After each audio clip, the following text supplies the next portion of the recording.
welcome myself back. I haven't posted for a little bit. I don't know exactly how long. It's been a couple weeks as far as I remember. For those of you who know me, I'm not the most consistent person with anything.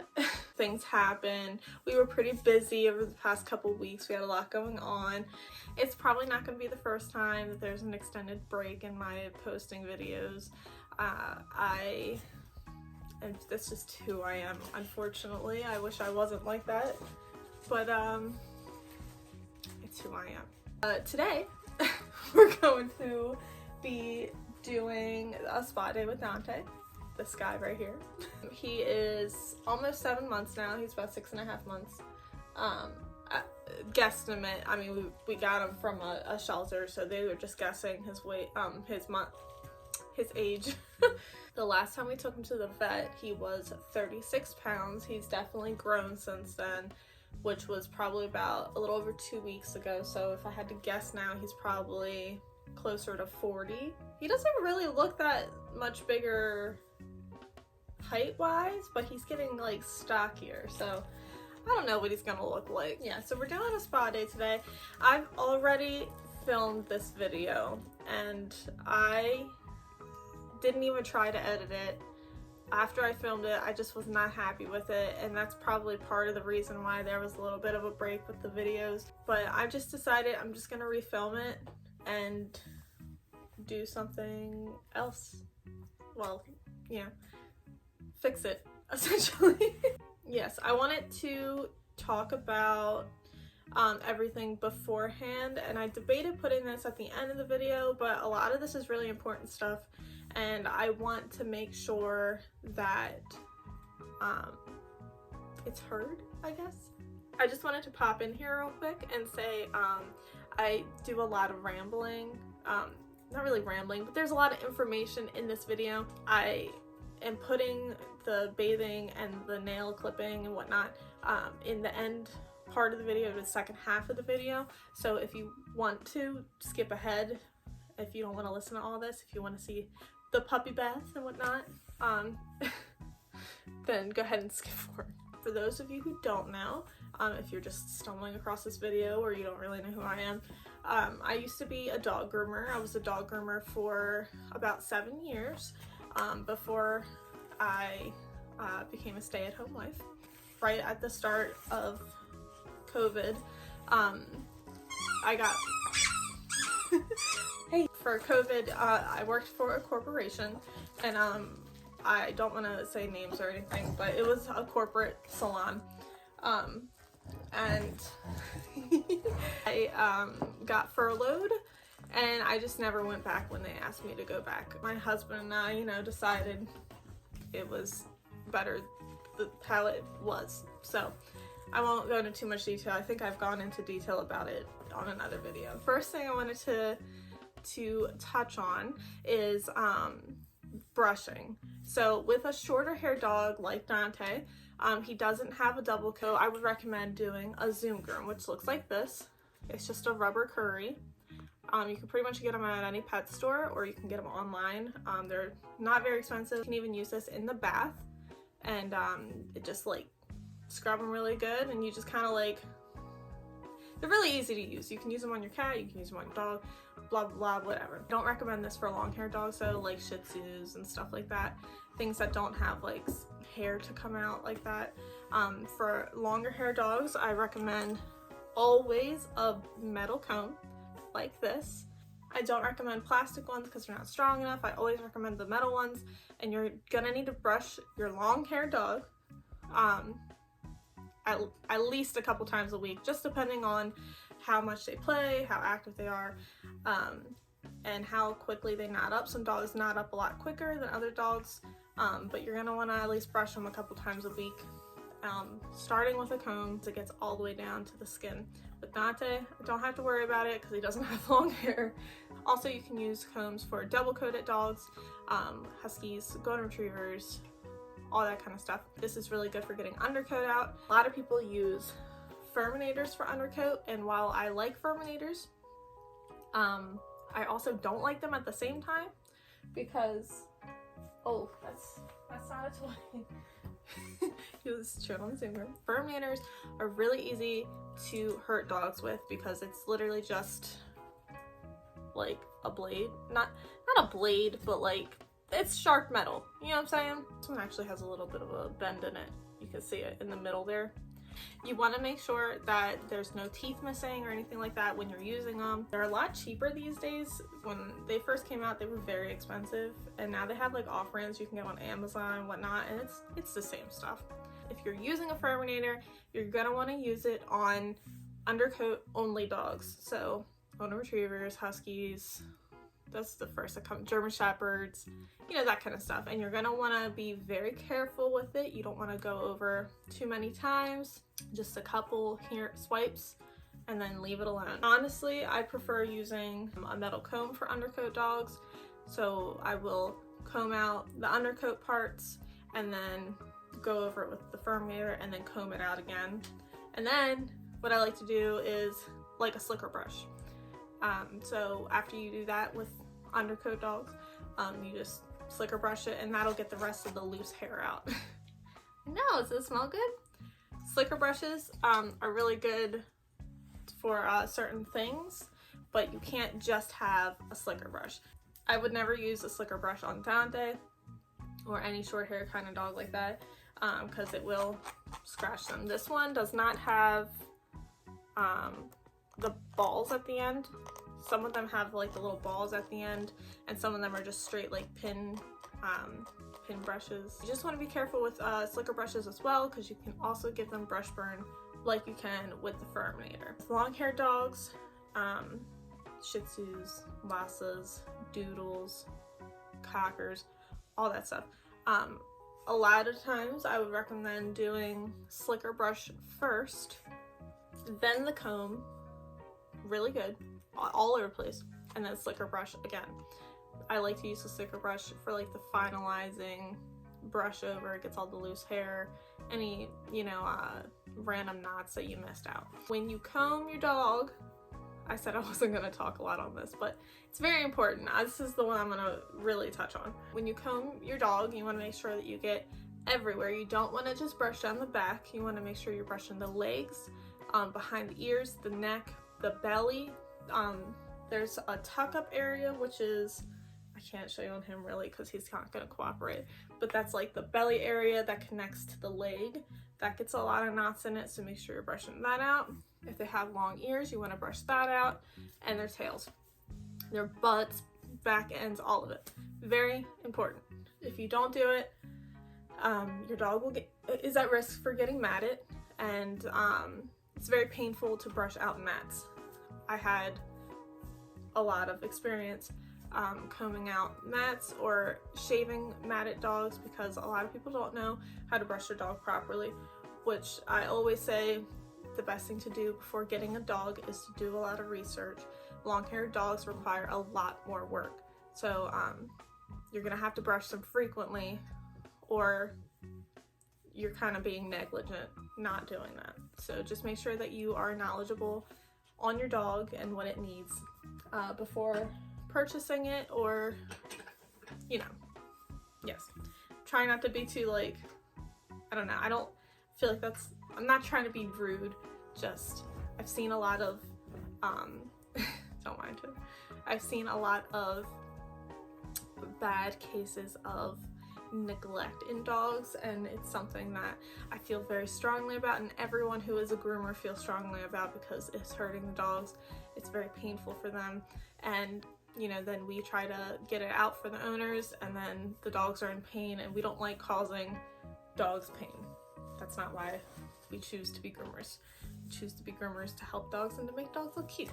So anyway, that's my long spiel of brushing your dog. If you have any questions, please let me know. Please ask me. I would love to do, you know, maybe a part 2 or something, just talking, if you're interested in that. If you guys have more questions or you need examples or anything like that, just let me know. Hit me up, comment down below, and I'll answer your questions for you. So anyway, he really likes this. No. What we're gonna do is, now I'm gonna talk about everything I use on Dante. So he doesn't particularly like the Zoom Groom, but we're working with him.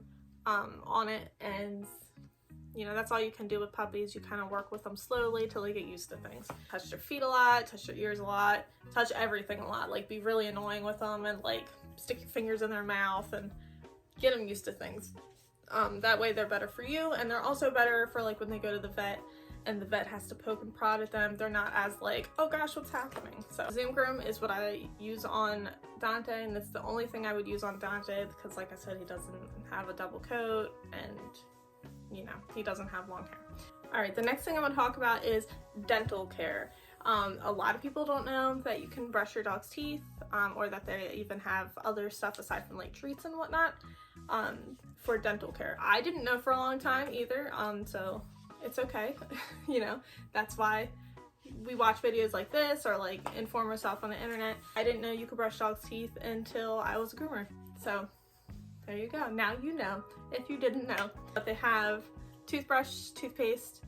They have little finger brushes if your dog's not a fan of the toothbrush. I really like this Set toothpaste, CET.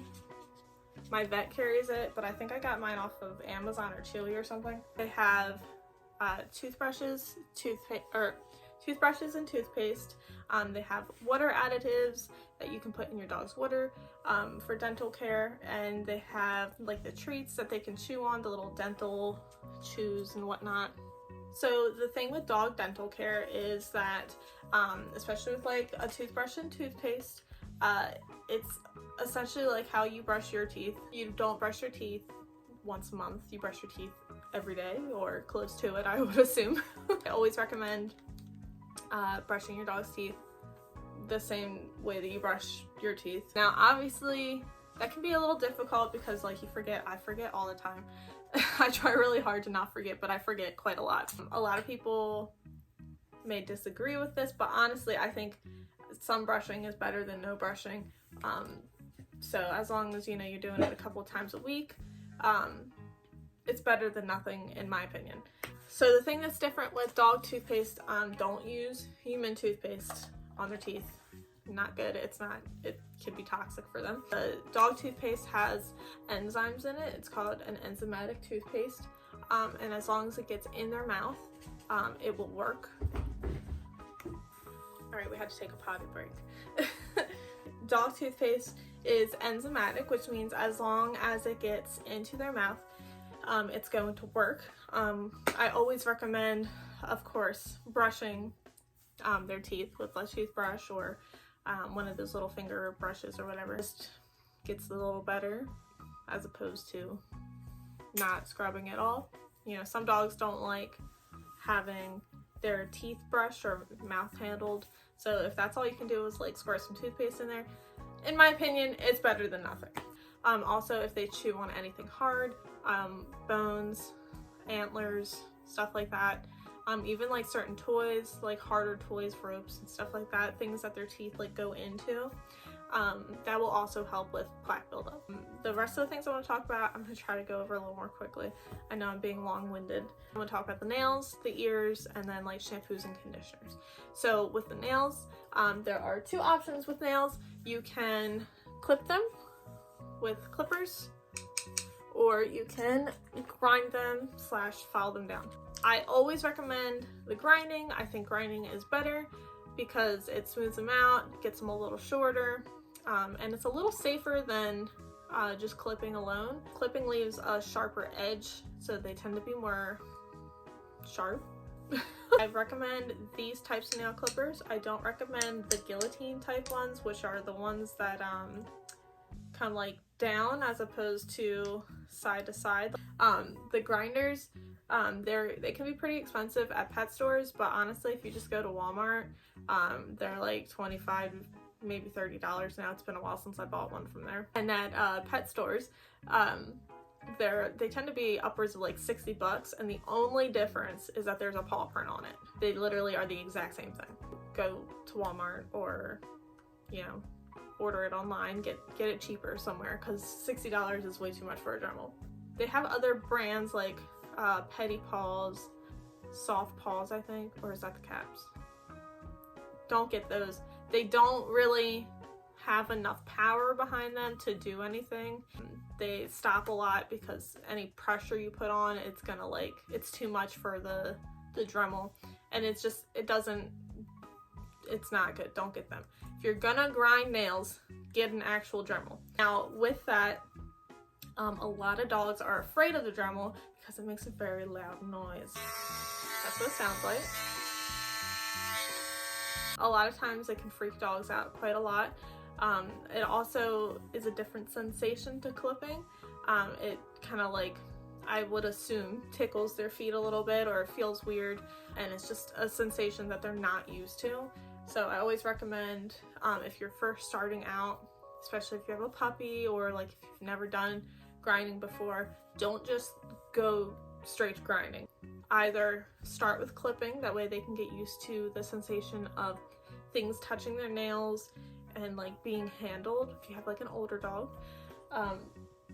turn the grinder on and just kind of like rub it down their back, over their paws. Don't actually like grind anything until you think that they're ready and they're not like freaking out.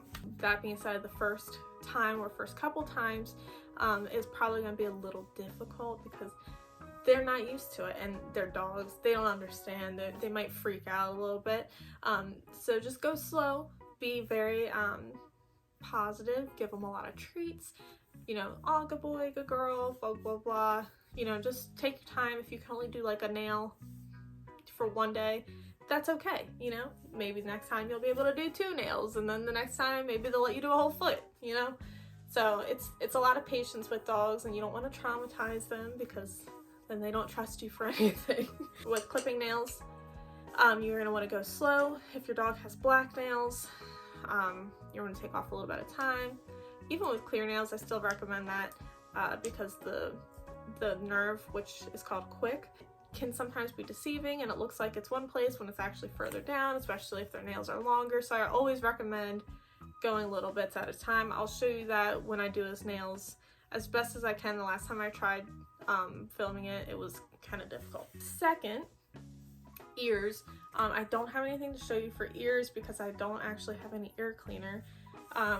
His ears tend to be pretty good, and my last dog's ears didn't really have any issues. If your dog has dirty ears frequently or gets like ear infections or something like that, there's different way to handle ear cleaning. For him, pretty much all you would do is get some ear cleaner, a cotton ball, and then just like wipe the ear out. I don't recommend using Q-tips because you can hurt them. Just like with us, you can hurt your own ear with a Q-tip if you go too far in. There's other ways to clean it too. You can flush it out, blah blah blah blah. If you have questions about that, just let me know. If you have a dog with long hair, poodles, doodles, shih tzus, all that kind of stuff, pretty much dogs that get like haircuts, they tend to have hair in their ears, which this is a little bit of a controversial topic. Some vets agree with it and some vets don't, but a lot of people pluck the hair out of their ears, and there's ear powder for that, and that will kind of numb the ear a little bit and make it a lot easier to pull out. If you are doing that, just pull a little bit out at a time. Don't pull like giant clumps because it's essentially, I mean, you're pulling out their hair. The reason you would do that is to prevent ear infections. If there's too much hair in there, moisture gets trapped in there and can cause ear infections. Usually if you're gonna pluck out hair, I don't really recommend doing all of it. When I was a groomer, I did all of it because that's what my customers wanted most of the time, but personally I think leaving some of the hair in there is probably better than taking it all out, because a lot of the hair can also be for protection reasons. It's a personal thing. Just like, I don't know if you guys know what anal glands are, but if you have a smaller dog or even a bigger dog, you might know what anal glands are. That's also a controversial topic because once you start doing a dog's anal glands, you have to keep doing them. So I personally, I don't do my dog's anal glands. He expresses his anal glands on his own pretty regularly, and my last dog did it on his own as well, and I find that most dogs do it well on their own. Now there are exceptions to everything, of course. I just personally, I don't I'm on the side of not doing anal glands. Now, I know there's a bunch of people who are on the side of doing anal glands, so all I can say on that is do your research about it and come to your own conclusion with it. That's with most things in life. You know, you don't want to take everyone's word, you know, on things. You want to look it up and come to your own conclusion about stuff, and what's right for you and your dog, because what's right for me and my dog might not be right for you and your dog, because everyone is different and every dog is different, and that's just how it is. Oh, the only other thing I wanted to talk about real quick is shampoos and whatnot. I am using a Furminator shampoo today, I believe, because that's just what I have. My last dog was a corgi and he shed a lot, and I have some extra shampoo and conditioner from him, and Furminator shampoo is really good for de-shedding, but it also has a lot of really good stuff in it. Anything oatmeal based is usually pretty good, or like a sensitive version, like puppy versions and stuff, hypoallergenic. It just depends on you and your dog. Like with everything, like I had just said, if your dog has a skin infection or, you know, anything like that, I highly recommend taking them to the vet first. A lot of times they will prescribe a certain shampoo, or they'll just tell you to use like a hypoallergenic shampoo until you can figure out what exactly is wrong. Just be careful. You know, if you notice your dog is really itchy after a bath, they may have a slight allergy to a certain scent or something in the shampoo. So just be careful with everything. I feel like oatmeal is usually a pretty safe bet. I have encountered some dogs who don't do well with oatmeal, but usually more times than not, oatmeal is usually a safe bet. And if you're really worried about it, just use hypo shampoo. No scents or anything like that. And pretty much every dog is okay with that. So, and same with conditioner. They have hypo conditioners and oatmeal conditioners and stuff like that. There's a lot more that I could go into. If you guys are liking this, I can make another video kind of going more in depth in certain details. Now I'm gonna go ahead and pop him in the bathtub. I'm gonna show you how I do his nails, how I brush him with the Zoom Groom. He's not a huge fan of the bath and all yet. The last time that I bathed him, he was shaking quite a lot. He's still a puppy. So we're still working on some things. So I'm gonna do what he lets me and what he's comfortable with. All right, off to the bathroom.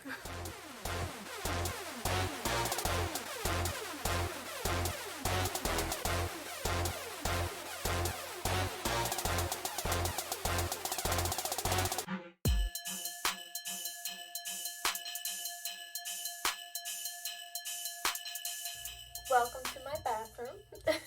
I wanted to start off by showing the Zoom Groom, because he's going to be wet after this. You can't really do the Zoom Groom properly when they're wet. So I'm going to show it to you while he's dry before the bath, but usually I recommend waiting till after they're dry and then brushing them again after they dry. You can brush them before too. So he tries to eat it. No. You just brush them like this. You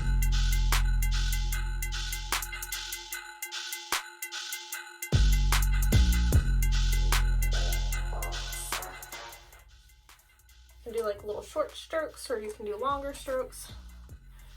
And I don't know if you can see it coming off, but this is what I'm getting off from it.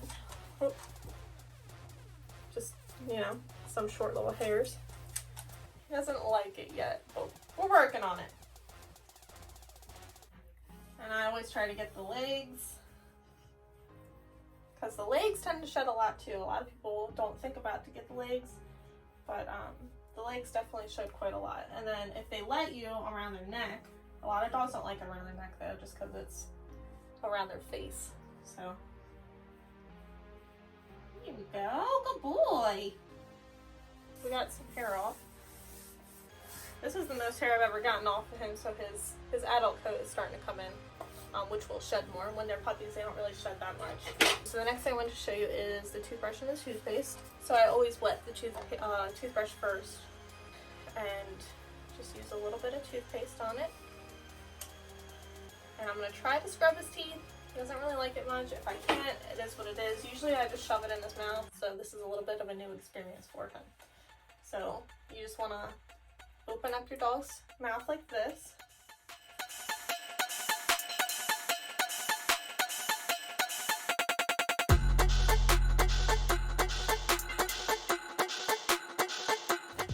Does it taste good? This one's chicken flavor, so you want to lick it? And it's good to let them lick it because, like I said, it's enzymatic, so it will get more product into their mouth, which will help in the long run.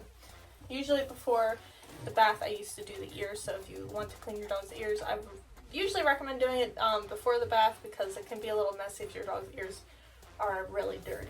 So I'm going to go ahead and start the bath.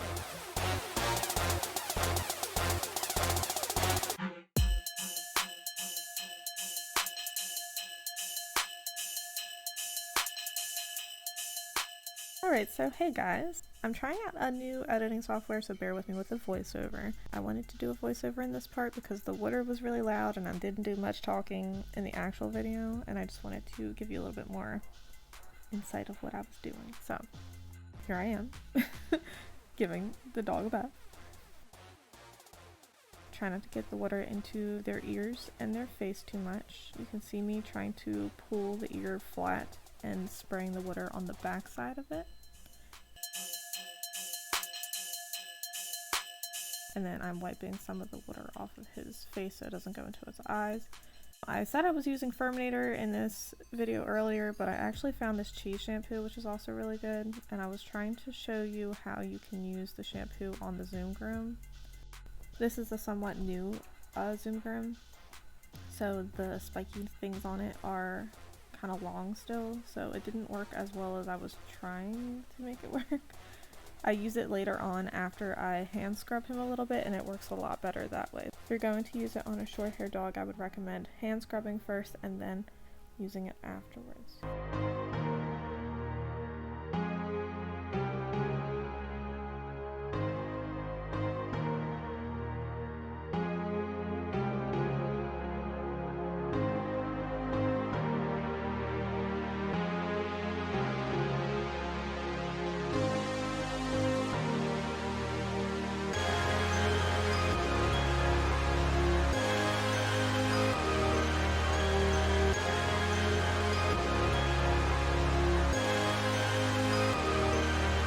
You can see me using the Zoom Groom here after I had hand scrubbed him a little bit, and it worked a lot better.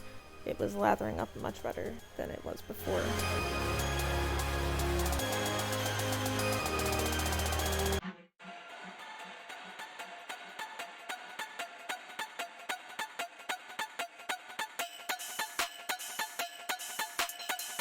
And then just make sure that you rinse your dog off really well. Any shampoo residue / conditioner residue can leave your dog's skin irritated and whatnot, so just make sure that you're rinsing them really well. This part coming up is really funny. It made me laugh. Get out of here, shampoo. But yeah, make sure that you're rinsing underneath them off really well, because that is a hard to reach area. I had a lot of trouble with my other dog rinsing that off because he was so short.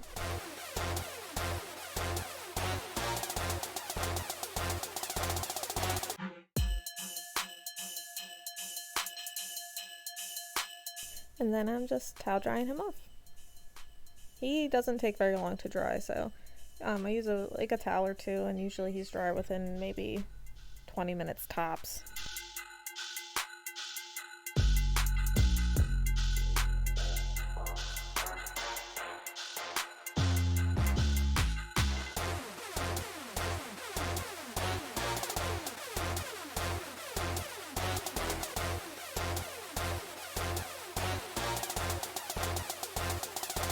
Alright, so there you go, there's the bath. You can tell he's not a huge fan of it, so I'm just drying him off right now. Try to show you the nails. but the nails are going to be kind of hard to show you. Usually if you're grinding nails, I recommend putting your hair up, but I'm going to live on the edge today and keep my hair down. We're going to go with the grinder. He already knows. He's not happy about it. So I'm trying to think of the best way to show this. Come here. Alright, so here we go. Here's Mr. Dante. He's not happy. Normally I don't recommend doing them like this, but this is the only way he really lets me do them right now. You just want to be careful. You want to keep eye of the quick. You can tell he's got black nails on the front paws. He's got some white ones on the back ones.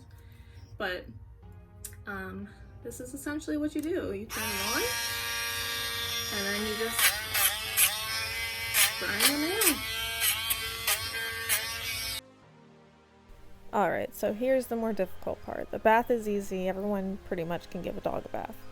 But the nails are a little more difficult. I don't really clip my dog's nails, so I'm just going to be showing the grinding. If you'd like me to show you how to clip nails, let me know and I will do it on him, but I just prefer grinding. So I'm trying to show you the quick right here. When you grind dogs' nails, when they're black, there will be a dot in the middle, a black dot in the middle, that will indicate when to stop pretty much. If the nail is clear, the quick will be more of a pink color. So as you can see, I'm just kind of tapping the nail with the grinder. I'm not leaving it on for a long time. If you leave it on for a long time, the nail actually starts to get hot.